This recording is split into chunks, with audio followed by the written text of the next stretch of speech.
Electrical engineer, computer engineer, textile engineer, নাম শুনলেই কিন্তু বোঝা যায় যে এরা আসলে কী করে।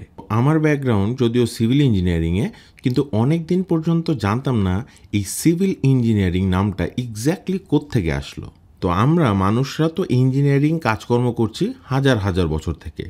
সেই আগুন জ্বালানো থেকে শুরু করে বিভিন্ন তীর ধনুক বানিয়ে প্রাণী শিকার করা, তারপর চাকা বানিয়ে জিনিসপত্র এক জায়গা থেকে আরেক জায়গায় নিয়ে যাওয়া, এরপর বিভিন্ন সভ্যতা গড়ে উঠলো। সব কিছুতেই বিভিন্ন ধরনের ইঞ্জিনিয়ারিং কার্যক্রম মানুষ করে আসছে।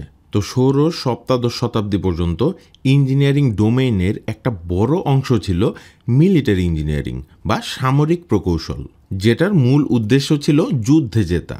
সেটার জন্য যুদ্ধ জাহাজ বানানো, বিভিন্ন যুদ্ধাস্ত্র বানানো, কামান, ক্যাটারপোল্ট এবং বিভিন্ন ধরনের বন্দুক, তীর, ধনুক এগুলো বানানো। তো যখন একাডেমিক ডিসিপ্লিন হিসেবে ইঞ্জিনিয়ারিংটা প্রতিষ্ঠিত হলো, তখন মিলিটারি ইঞ্জিনিয়ারিং বাদে বাকি যেসব ইঞ্জিনিয়ারিংগুলো আছে, যেগুলো সিভিলিয়ানদের কাজে লাগে, সেই সব ইঞ্জিনিয়ারিংয়ের নাম দেওয়া হলো সিভিল ইঞ্জিনিয়ারিং। যেরকম বাসাবাড়ি বানানো, রাস্তাঘাট বানানো, bridge, water system, sewage system, এই সব যেগুলো মূলত বেসামরিক নাগরিকদের জন্য, সেই ডিসিপ্লিনটার নাম দেওয়া হলো সিভিল ইঞ্জিনিয়ারিং। তো সিভিলিয়ান, সিভিল এই দুইটা শব্দেরই রুট হলো ল্যাটিন শব্দ সিভ, যার মানে হলো নাগরিক।